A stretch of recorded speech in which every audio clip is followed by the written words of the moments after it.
Talking to myself again. But it's the only... Good evening and welcome to NUFC Matters with me, Steve Wraith, and I'm joined tonight by Malcolm MacDonald and John Gibson. Good evening, lads. Good evening, Steve. Hi, John. Great to see you guys, and as always, plenty to talk about. It might have been International Week, but there's been plenty of action off the pitch, and we have another statement. Once upon a time, Newcastle United wouldn't put anything out there, and we seem to have just had a glut of these things coming out in the last couple of months. But we'll not complain with this one. I will read it for those of you who are tuning in who potentially haven't had time to read the statement yet. But Newcastle United have issued the following club statement today, the 19th of November 2020. The club has previously not commented on the arbitration it is pursuing against the Premier League with respect to its conduct relating to the proposed takeover because of the confidentiality clause in the EPL's rules. However, the club is aware of public reports which state that on the 17th of November, the EPL referred to legal proceedings with the club. For example, social media posts referring to the club's own legal case in a letter to Newcastle United supporters. The source of some of the reporting is said to be the EPL. It appears, therefore, that the EPL has leaked the contents of their letter to some of those commenting in the public domain. The club understands that these will be matters of great concern to its fans and therefore considers that, in light of information disclosed by the EPL, it has no choice but to respond and update its fans in response to this coverage. The club makes no comment on the substance of the arbitration, but it can confirm that it has issued arbitration proceedings against the EPL. It is unclear when those proceedings will be resolved, given the approach of the EPL and its lawyers, bird and bird.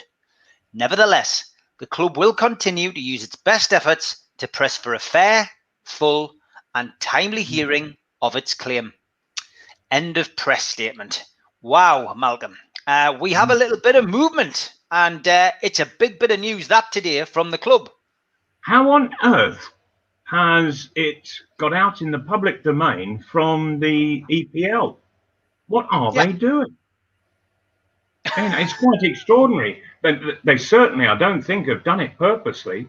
So it's sneaked out in some other way. What would you say, John, on that? Well, I mean, it's an extraordinary statement by Newcastle United because, as Steve said in the build-up, they're so very reluctant to make a statement on anything as mundane as a player's injury, never mind something as massive as this.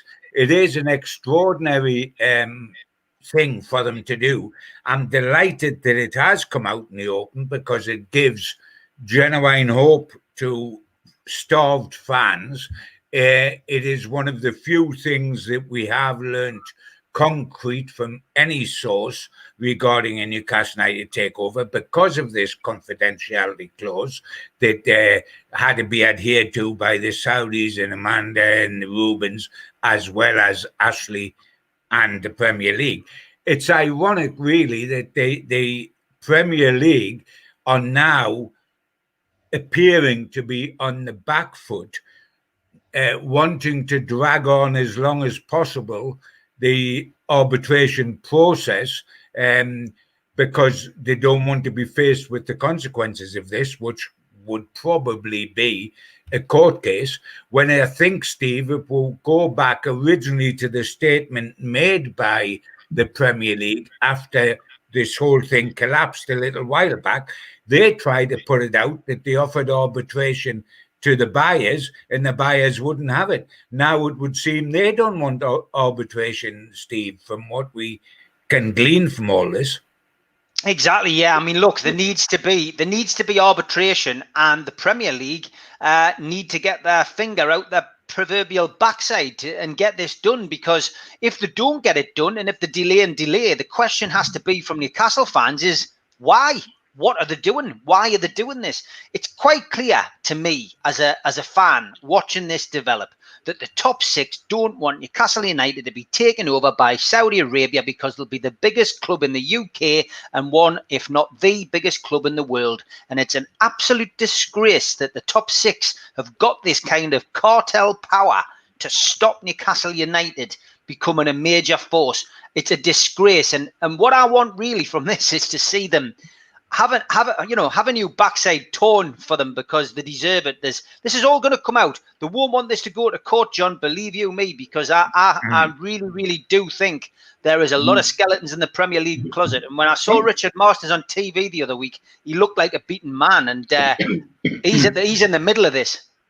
Steve, sorry, John, but just listening to you, Steve, there, what it sounds like to me is that the Premier League, the EPL, are more or less servants to the top six. Yeah.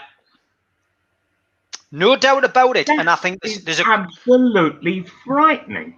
There is a couple of clubs in particular reading between the lines, and as Liam Kennedy from the Shields Gazette has said all the way through, join the dots. It looks very obvious to me that the certain teams in that top six are the ones that are batting against Newcastle to keep that team from up north in its place. They don't want it to happen to Newcastle, and that in itself is a disgrace. I genuinely feel that, we're on the cusp. We're on the cusp of this, being sorted out properly and going through. I don't think it'll happen before Christmas. I still think we've got a bit of a battle. I think the Premier League will drag this out. But me personally now, I do feel, I feel like not that there's a light at the end of the tunnel. I think we can see the train coming down the track, and we've just got to get on it. I don't think we're that far away. I think it'll be next year. And again, there's no rush. It'll happen when it happens. But I genuinely believe that this, and I've said all along, I had one day, and I spoke to you guys that day, where I wasn't confident. I felt things had maybe gone the journey, but then after that, I'm looking at it now and I'm thinking, you know what, I'm still 100%. And I've been criticised for it. I've been slated for it. People are going, yeah, it's off. It's clearly not off. And, from my perspective, I'm delighted to see that, Amanda Staveley still made of thick stuff, and she's not giving up this. She's not giving up this club, and that's great news. She's still batting away on that side, because otherwise Mike Ashley wouldn't be doing this. Mike Ashley wouldn't be pushing if he didn't have somebody who wanted to buy the club. So they're quite clearly still in touch with each other. And Mike Ashley is pushing to get this deal through. And I think the fans need some credit. The Newcastle Fans Consortium, two lads, put their heads above the parapet. They've done what they said they were going to do. They've pushed with their own legal case. They've rattled the Premier League, and it's a little bit of fan pressure. They've been laughed at. They've been ridiculed. For me, those guys, if this takeover goes through, are just they're as much a heroes as Malcolm Dix, John Waff, all of those guys with the Magpie group who got John Hall in, and the likes of yourself, John. And I tell you, you've got Liam Kennedy at the Shields Gazette is doing exactly what you did, John, to help our cause back in the day. He's reporting it. He's obviously got good information from the various parties he's speaking to, and he's doing a John Gibson, if you don't mind us saying that, John. Yeah, right. Yeah, I've noticed that, and that's an absolutely terrific thing. And going back to what you said as well, Steve, what really annoys me, and it was obvious with Malcolm as well, if we remember when the top six put out their plan for the future of the Premier League, the closed shop and the top six would dictate everything, it was revealed almost by accident during that plan that they didn't want Newcastle United to join that Super Six cartel through a takeover, and that they wanted a closed house round their six, and to keep Newcastle. So that's not just Newcastle then that are being kept out. It's everybody other than the six. Yeah. Look at that. Look at that comment from Mark on the screen, lads. Didn't Parry come out last week admitting to keep 14 clubs out of the loop? 14 of the clubs not being given all the information. You're letting your members' clubs down. Yeah, and that in itself, that must be going against all the rules and regulations of the Premier League, surely. I genuinely believe there's one rule book for the Premier League and one rule book for takeovers, and whichever book they're looking at is the one that, you know, it's against Newcastle's takeover. That's for certain. I think what you said, Malcolm, is absolutely correct. It's not just against Newcastle; it's against all the outsiders, if you like, outside the top six. But significantly, why it's dovetailed towards being anti-Newcastle is that they're the only Premier League club at the moment that has the possibility of a top takeover that would push them into the top six. So they've got to be gunned down to start with, Newcastle United, to stop anyone else getting through that hole. They don't want a top 7 or a top 8 or a top 9. Too many. They want to close shop of their own making, which is 6 of them who would go into Europe and just play in Europe every season in a new Champions League situation, and everybody else would be A and L. But the other clubs that are getting squeezed out in the Premier League haven't got a tool like Newcastle United to hit back because they haven't got a money takeover on the go. We have, so we are the ones you've got to block quickly. And it's so damned annoying because we've waited so long for a moment like this. And then when it comes, we decide that Liverpool don't like it and Spurs don't like it, etc., etc. So let's not allow it to happen. Right. And so the top 6, what their actions actually are anti-competitive. Yeah. Totally, yes. Football League? That's it's crazy. The most ridiculous thing ever. What are the Premier League thinking about? Or are they actually in the control of these top 6? Rather than siding with them, they're actually just being completely controlled by them. Questions have got to be asked on this. I think people like Liverpool are against it because Liverpool with American owners. In America, Malcolm, loads of sports are self-contained. There's no promotion and relegation. They're just there as a comfy club, if you like, of clubs, a club of clubs. And they're wanting the same to happen to the English Premier League. And to me, you take away the very essence of what football is all about when you have a closed shop of a top 6.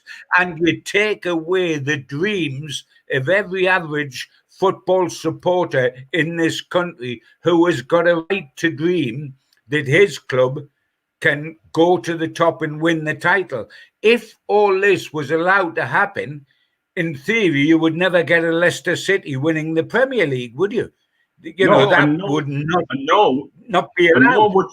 Nor would you get a Wigan Athletic winning the FA Cup. And it was Man City, one of the top 6 they beat. Yeah, the dreams would not be allowed. And I mean, to be truthful, we are concerned at this moment about our own dreams because we've had them for long enough and they've been unfulfilled for long enough. Now that we've got a possibility of that all changing, it is natural that Newcastle supporters should be on their hind legs doing something about it. And as Steve said earlier, it is very, very significant that the cage rattling at the moment is being done by Mike Ashley, who never does anything for nothing. He is taking the stance that he is taking because he realizes he's got somebody there with the 300 million that will buy the club off him, that can buy the club off him, after all these other people we've talked about who have been in to buy Newcastle and haven't really had the clout to do so. He knows he's got somebody, and that's why he's rattling cages. And believe you me, first, he doesn't do that easily, and second, he's like a bulldog with a hold of the bottom of your trouser leg. Once he starts, he won't let go. And for once, his stubbornness etc., is very good for the fans of Newcastle United, because what he's trying to do is shake down the Premier League and get this takeover through. And by Jove, we want that. We don't want it. We need it, which is very important. We need it. But it must happen. It's natural justice. Of course it is. Of course it is. And this annoys me as well. The media companies, such as Sky, aren't covering the story. It's not. It should be a headline story, this. Newcastle's announced a statement, and apparently nothing on there. Tim's obviously sitting watching it, got Sky Sports News on loop or whatever, and no coverage of it. We don't seem to get that kind of coverage. We've always, I think Newcastle fans, I speak for myself here, but I've always felt slightly paranoid. I've always felt as if they've got it in for us. But this proves it. I mean, this is just, it's a conspiracy. And, Liverpool, Spurs, Arsenal, says Chippers, how are they a part of the top six? One Premier League between them in 16 years. It's a good point. But it really is flabbergasting for me. And I genuinely hope, guys, that this goes all the way, because there's going to be a few heads rolling, Malcolm, John, at the Premier League. I think without a shadow of doubt, Steve, and I find it ironic but comforting that the man rattling the cage at the moment is Mike Ashley. We've been against Mike Ashley virtually throughout the 13 years he's been here for a Scrooge-like attitude to the football club, for not doing what we need doing, for ignoring the possibility of winning domestic cups, and on and on and on and on. But I tell you what, if you wanted somebody on your side to rattle a cage, there's nobody better than Ashley, because he's like a dog at broth. He doesn't give up. He will go on and on till they're sick to death of him. And that's what we need at the moment. The fans are doing their bit, as Steve said, by rattling the cage of the Premier League. But we need the fans to do that. But we also need somebody with a big stick. And the guy wielding the big stick is Mike Ashley. It just so happens for once he's on the same side as us, as opposed to against us. And that is strangely comforting to me. That's strangely comforting, because I never expected that to be the case. It is, but if you were to ask me, who is the one person in the world that you wouldn't want to pick a financial fight with, I would say Mike Ashley. Yep. Oh, yeah. I'd agree. Absolutely. I think he just goes for the jugular and will not let it go. Yep. So, Gary McAlpine says it has been on Sky Sports News, but only for 9 seconds between 4 and 5. So not exactly getting the coverage that it deserves. A lot of people questioning some of these teams. How is Spurs considered a top six club? Leicester don't get a mention. That tells you all you need to know about the cartel being real. Jim White reported it on Sky Sports News about 30 minutes ago. The report lasted 15 seconds. Sky TV in the EPL pocket. Let's hope corrupt heads roll at the levels when all this is done. How are the lads? Little Musgrove says Sky are nothing more than an extension of Manchester United and Liverpool Football Club these days. Why anyone outside of these two fan bases still gives them money is beyond me. And David Baird says we need a football ombudsman in this country, which is great. A great idea, I think. But yeah, it is an absolute mess. As we said all along, Mike Ashley's got his tanks firmly parked on the lawn, and I think now he's now starting to move the gun turret around and focus on the Premier League. So it's all good stuff. I'm sure we'll enjoy watching that develop over the next couple of weeks.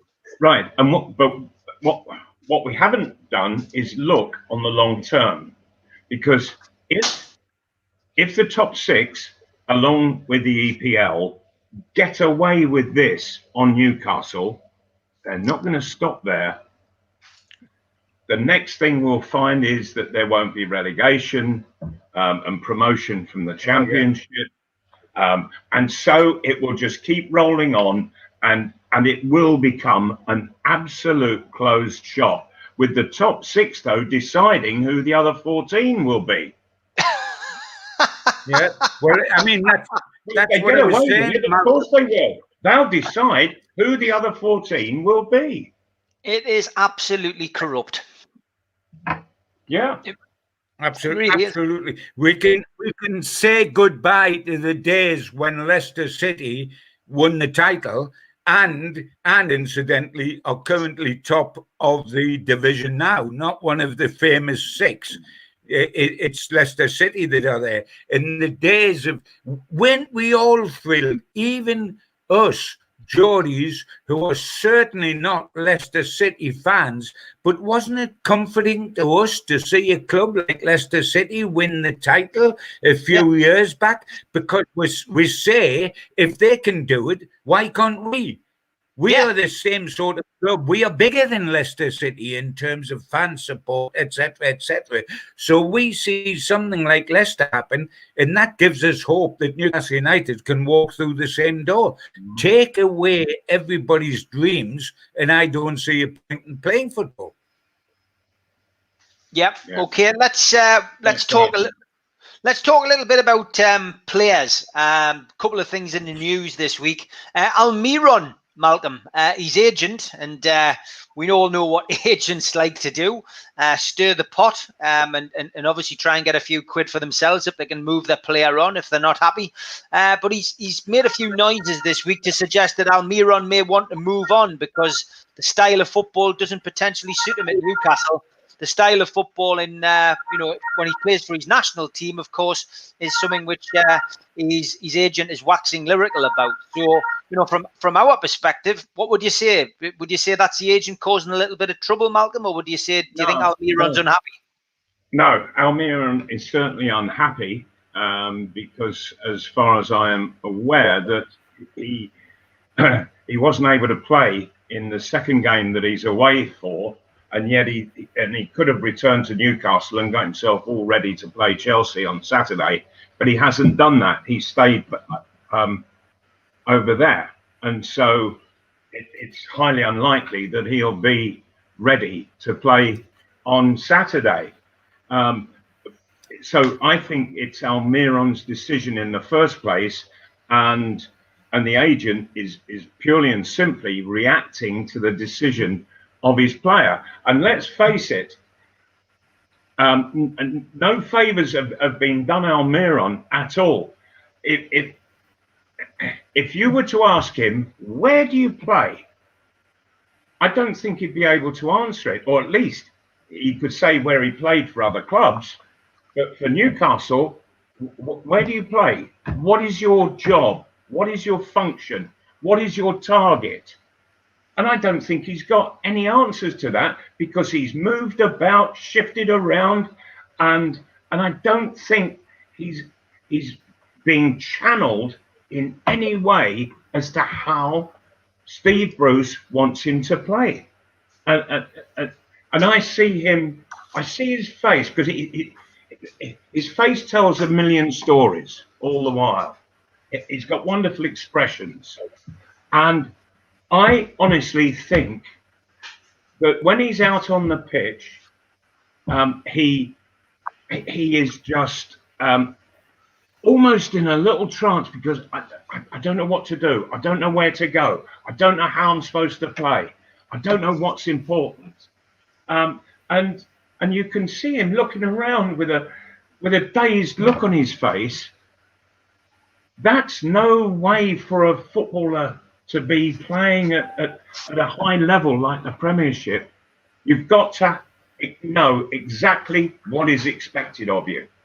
And I don't think he has a clue because it's not been told him, ordered from him or anything.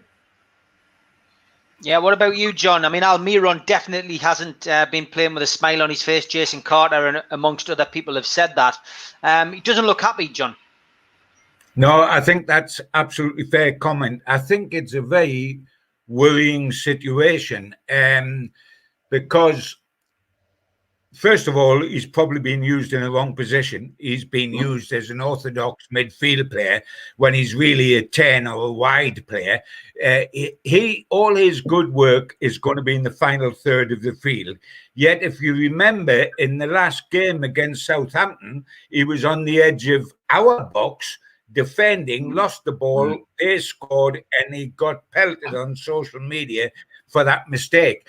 That is not his strength. He wasn't brought to Newcastle United for his defensive qualities. He was brought to Newcastle United to attack the opposition. And he and San Maximum get Newcastle up the field very quickly. In fact, they've got to, because we defend so far back, we're almost behind the goal when we're defending. So there's a long way for them two guys to run, and they get the ball upfield for us. Now, what disturbs me when I think about it, and I don't know about this, but if you remember, at the beginning of the season, Almiron couldn't buy a place in the Newcastle United starting lineup in the Premier League. Let's forget the cups, because they put the reserves in the cups. In the Premier League, he couldn't buy a place. Now, what worries me, Steve, is that last season it seems to be a way Newcastle United or Steve Bruce handle guys who rattle a cage and say they may want to leave. Towards the end of last season, when it looked as if young Matty Longstaff was going to leave the club, he couldn't get on the subs bench, never mind in the team, during that period. And then all of a sudden, at the end, he signs and stays, and that's fine again. But he was squeezed out the first-team picture. Now, Almiron is squeezed out the first-team picture at the beginning of this season, and I'm told privately he had made it plain to the club that he was looking to get away because he wasn't enjoying the way that he was having to play in Newcastle United and the way Newcastle United was playing. This agent has let the cat out the bag deliberately by saying that he wants to join a better club with more possession, because that's how an attacking player gets his strengths. Yeah. Would you think Wilson come to Newcastle United for them to have 36% of the ball in a lot of the games? You certainly and did at not. home, John. And at home. Yes, totally.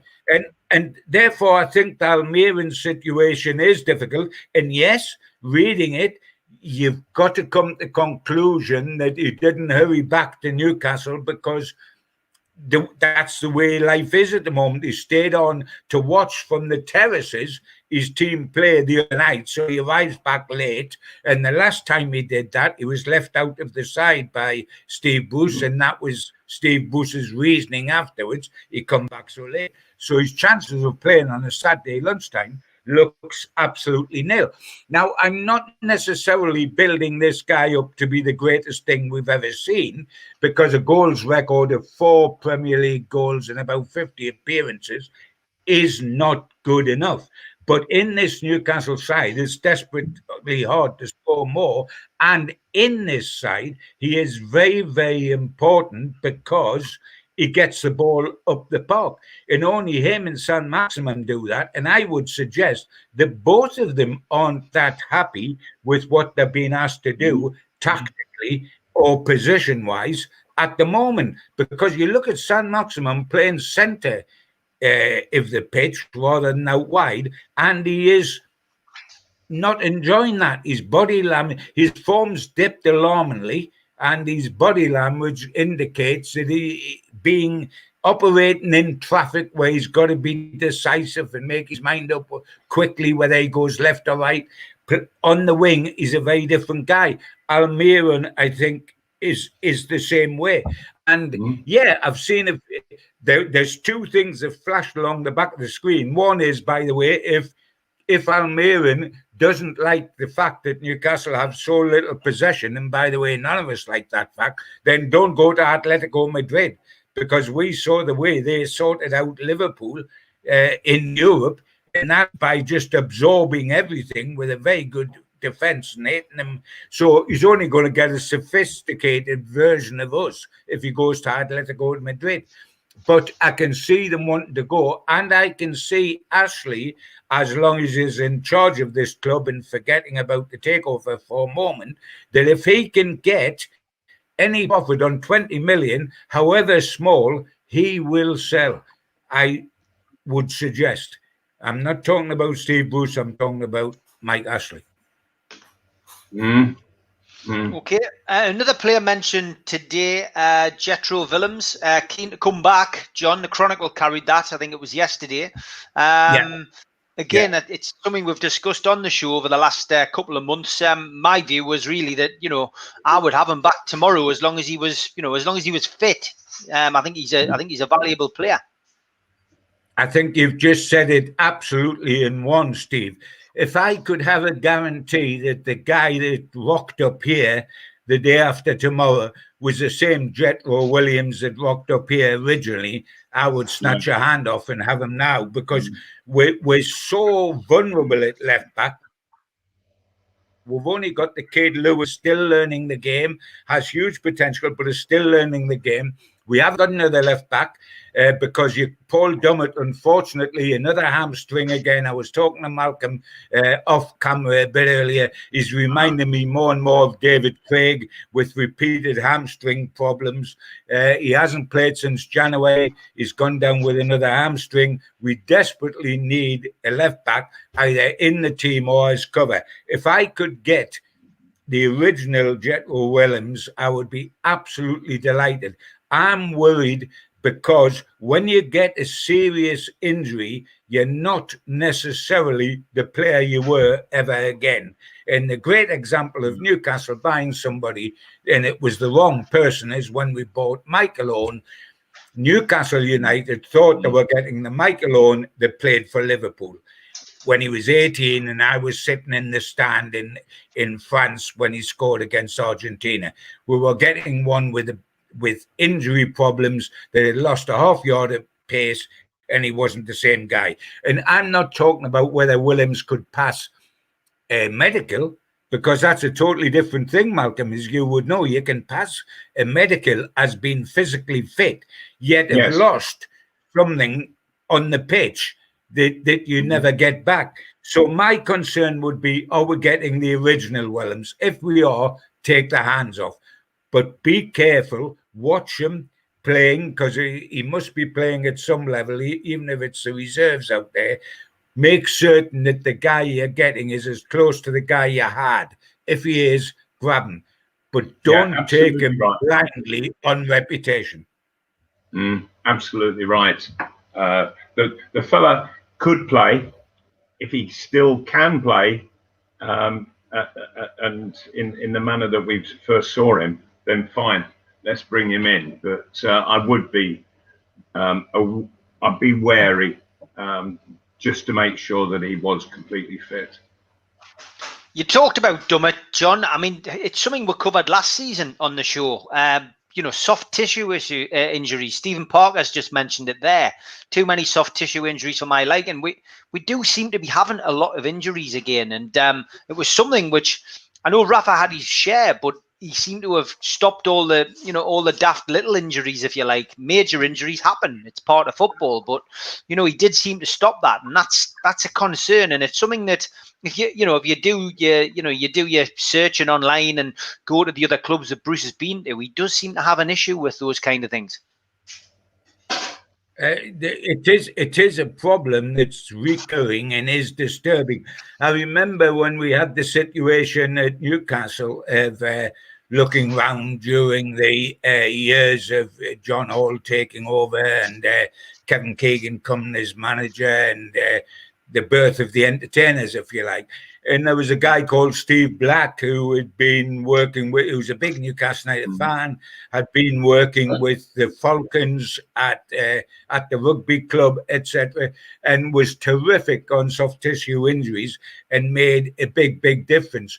There is a need for experts at any club to be able to get into this and try to solve this, because, I mean, Paul Dummett, who's got a heart the size of a frying pan and is a great defender, if not such a great attacker, would be a valuable asset. Bear in mind, he can play centre defence as well as left back in the Newcastle team, because this Newcastle team also needs guys with big hearts. Dummett's got a big heart. Richie's got a big heart. We need as many of them, the current way we play, as we can get. And the Dummett injury is a huge concern, because he's tried comebacks 2 or 3 times, and he's played a couple of under 23, overage under 23 games recently. And here he is back to where he started. it is a major problem and a major concern. I'm pleased to see Richie getting close to match fitness again, because on attitude, he's as good as anybody in the club, because his attitude is absolutely massive, and willingness to work, etc., etc. It's as good as anything in the club. Yeah, Malcolm, you were a manager, Malcolm. What is the? Can you explain what's the reason behind soft tissue injuries? What can you think that would seem to cause that many? A lack of an expansive warm up for every training session. Right. If there's something lacking in that, then you start to really pressurize all the muscles without your body being absolutely on song to take all of it. And when I was at Arsenal, the physio there, Fred Street, who went on to become the physio with England, he would take the warm-up, not a coach. Fred Street would do the warm-up. And so he would ensure that all the players in the club were absolutely stretched out to the max and ready to go. And at Arsenal, we hardly ever had any muscle or joint problems. Very rarely. Okay. Callum Wilson, John, any news on him? I mean, I've seen reports. Will we have to wait until Bruce's press conference, do you think, to find out a more up-to-date state of affairs with him? I think we're going to have to do that. That's tomorrow, of course, as we all know. The injury's nowhere near as bad as was anticipated when it first happened, and he has been back in training, but that's a totally different thing, isn't it? I mean, yeah. Richie's been in training, but he's not ready to play yet. There'll be a huge temptation to rush Wilson back regardless, because we all know what Newcastle United have got without Wilson, which is a total lack of goal threat. However, with the number of games that are coming up between now and the end of the year, if you rush them back too quickly, you might lose them for an eternity afterwards. It's a very difficult situation, and only the physio guys and watching them on the training pitches, Malcolm would substantiate, will tell whether he's ready for us. But I tell you what, I mean, so many decisions made regarding the game on Saturday, because we've got to decide, is Wilson fit enough to start and do the job? Is Fraser fit enough? If you remember, he wasn't fit enough to play the last game at Southampton, and he wasn't fit enough to take part in Scotland's games during the international fortnight. Can he play, Fraser? Can Wilson play? Will he consider Almiron when he's come back so late? And the indications are probably not, because that's what happened last time. And then he's got the difficult decision on what you do about Hendrick, or can I put it another way? The decision is, how on earth do you start Hendrick under the present situation, as opposed to having him out of the side? Certainly, if everyone is fit, even Fraser, Wilson, San Maximum, then Hendrick cannot start under any circumstances. But I mean, it's been one of those situations with Jeff Hendrick.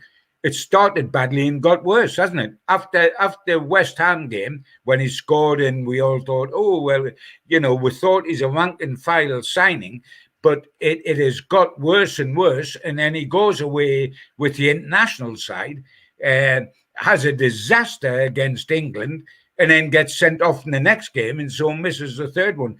The poor lad is low on a snake's belly. I mean, him and Joe Linton must, hold hands and wonder whether to jump off the Tyne Bridge between them. Life has been so tough for them since they came here.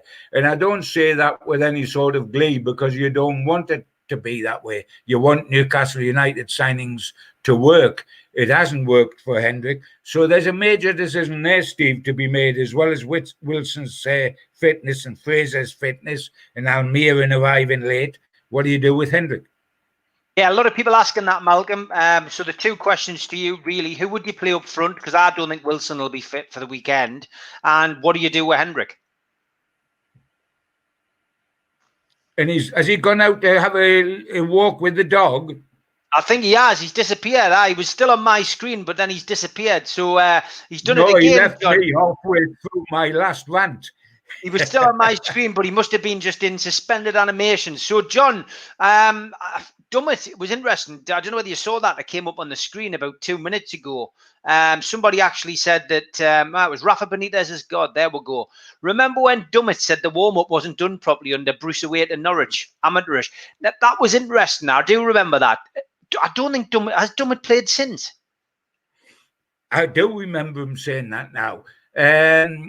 That was under Rafa, wasn't it? No, that was Steve Bruce. That was under Bruce. Bushy.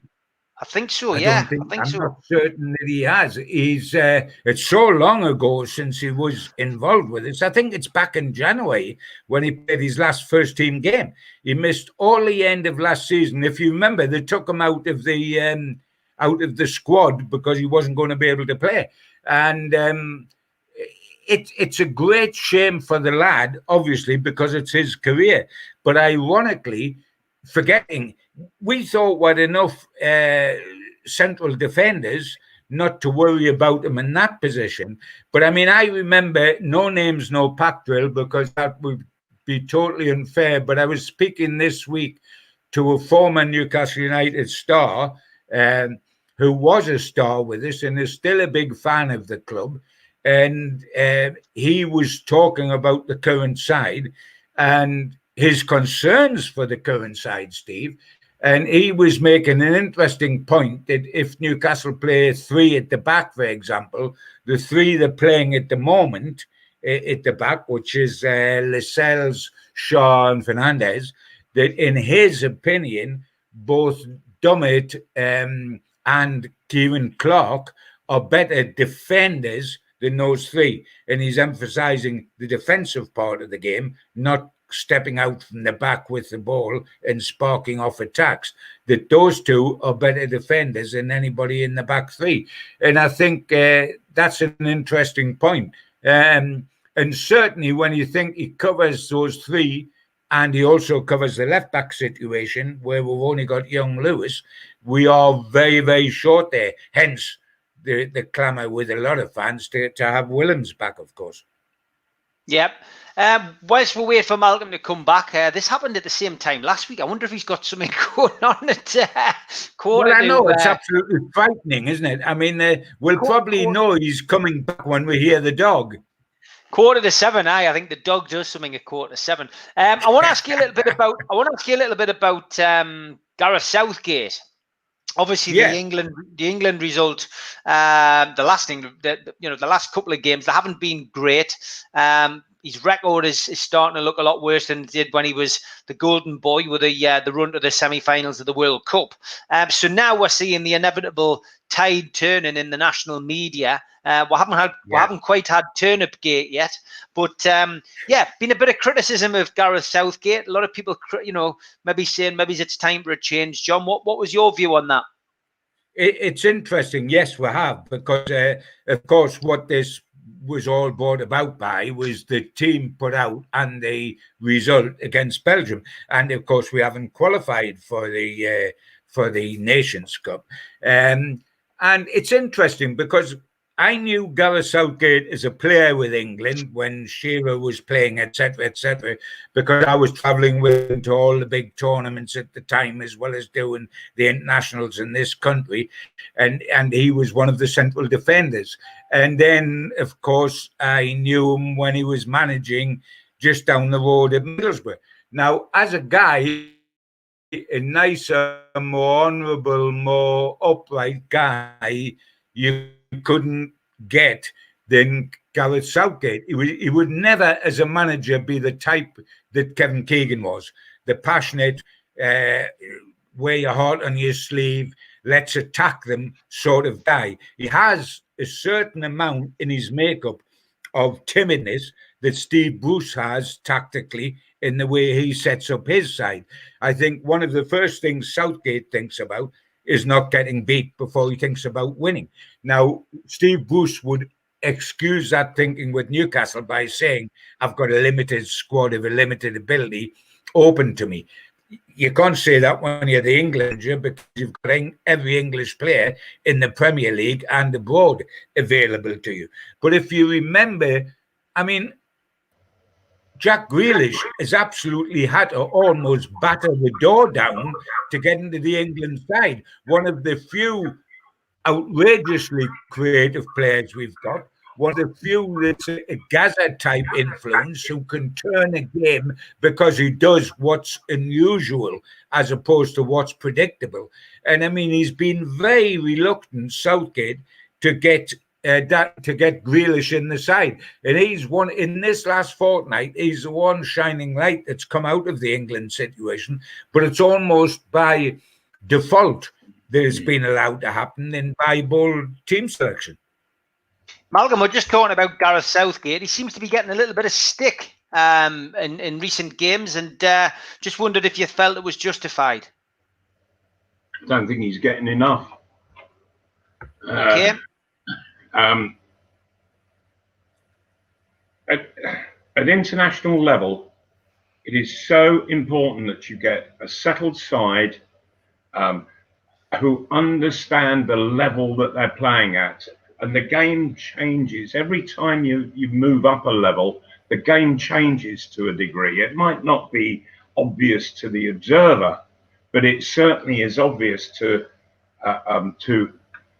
players. Oh, he's clearly having internet issues. He's gone on pause now, John. I was going to say that's a frozen face there, isn't it? That's what I had. That's what I had before. Apologies, everyone watching. Malcolm's obviously having some technical difficulties tonight, which is a great pity. Tim chips in and says Dummett's last appearance was the 11th of January versus Wolves. I know we've had COVID, etc., but yeah, I mean, I just feel like maybe he has been pushed out a little bit. Paul Gibson says Grealish is class, even though he spends 6 hours a day kissing the mirror. Nicholas says, do we think Elliot Anderson from the under-21s could get a game this season? Interesting question, that, Nicholas. And somebody did ask it earlier on, but we hadn't come round to that topic. John, he's training with the first team. It looks as if Steve Bruce might blood another youngster at some point, and some might say that the game against Chelsea might be a good game to do it. I think the boy has got undoubted talent.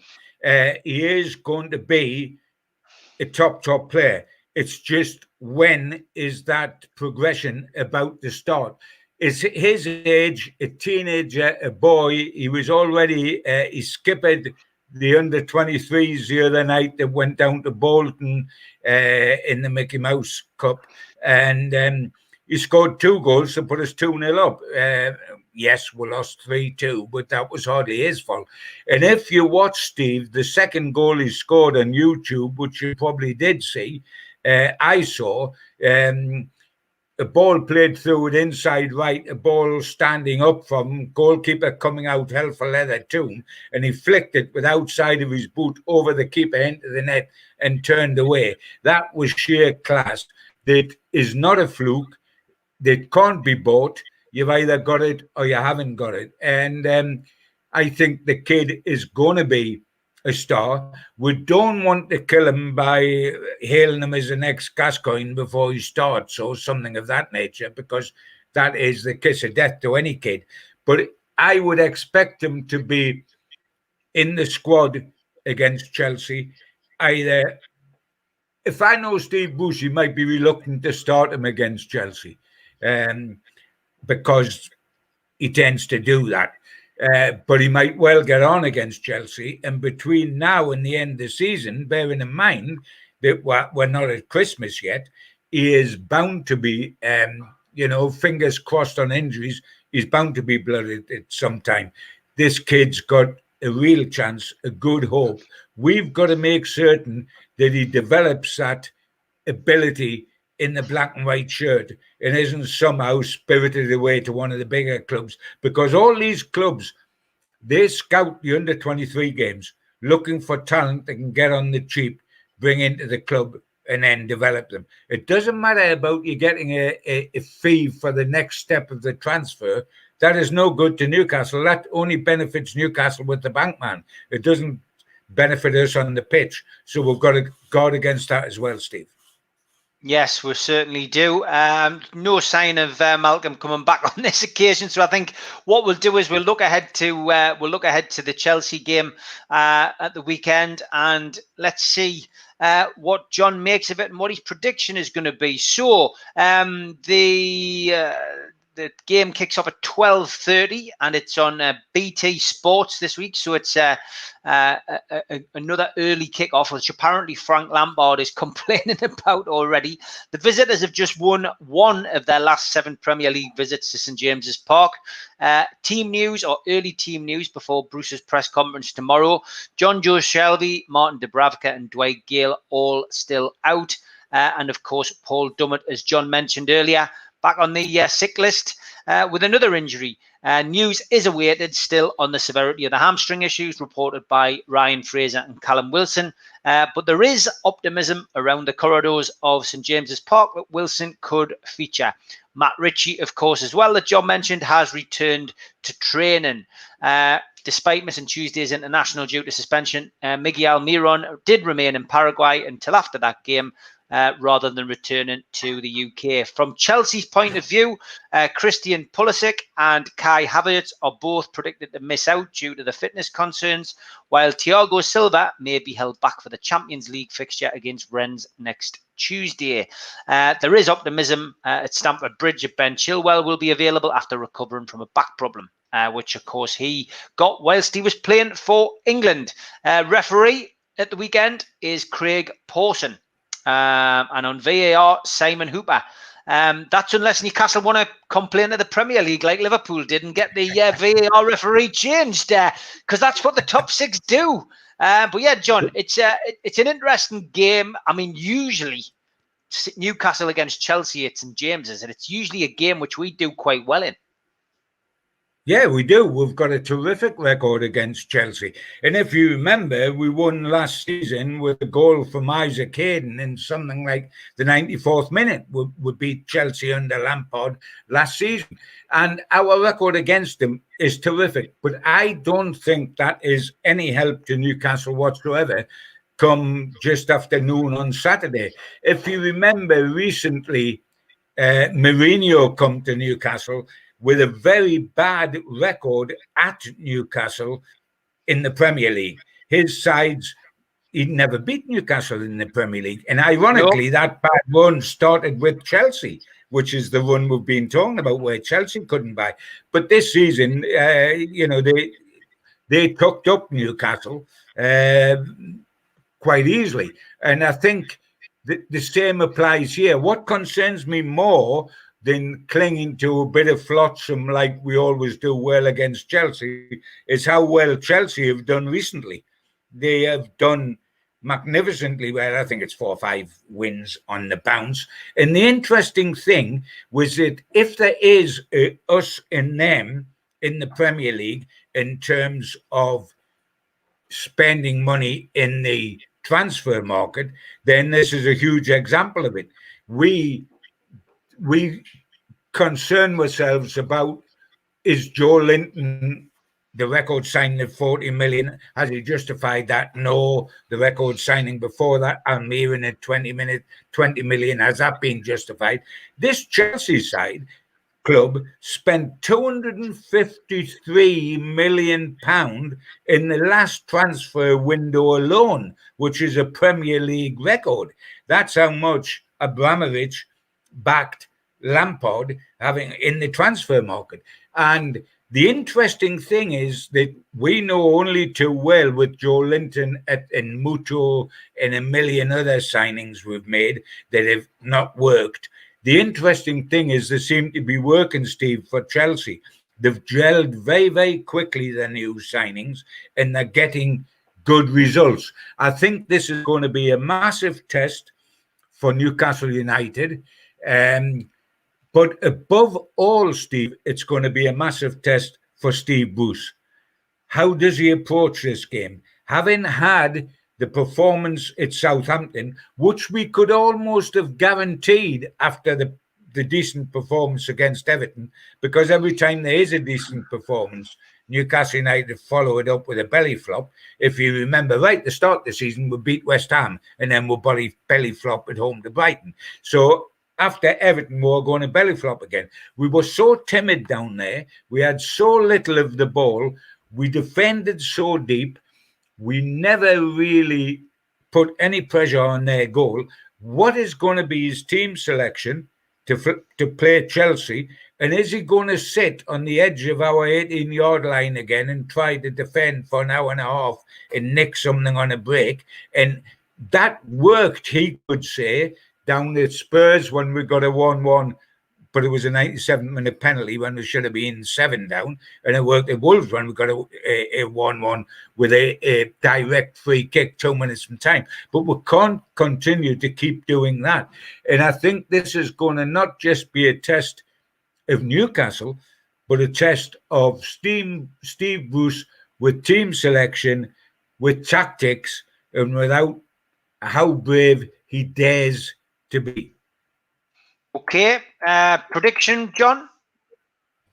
I've got to go, as much as I would like it to be the other way, with a win for Chelsea, and I would go 2-0.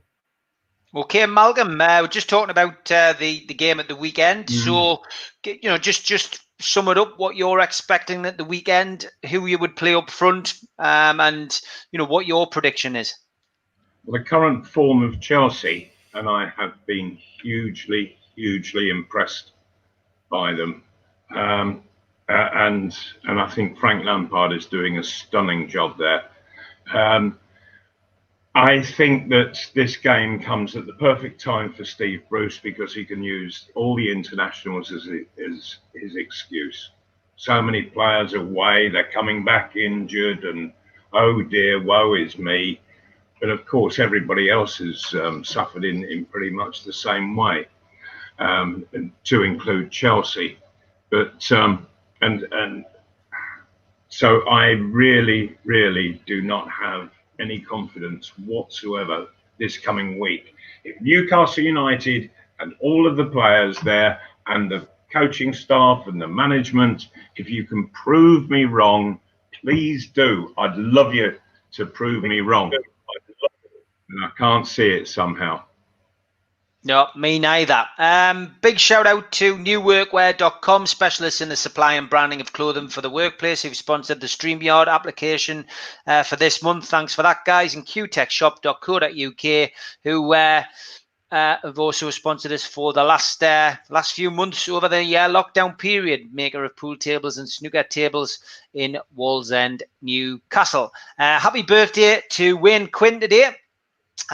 Celebrating his birthday, and I will of course be back tomorrow night with the three amigos, and as always we always give the poster a shout out the night before, so it's the three amigos, me, Steve Hasty and Neil Mitchell. We join you tomorrow night for our usual 2 hours chewing the fat about Newcastle and looking ahead to the game. Lads, great to speak to you as always. Looking forward to speaking to you again next week. And let's hope you're both wrong with your prediction for the Chelsea game. Take care, lads. All right. Lovely to see you all. See you guys, and enjoy the game on Saturday lunchtime.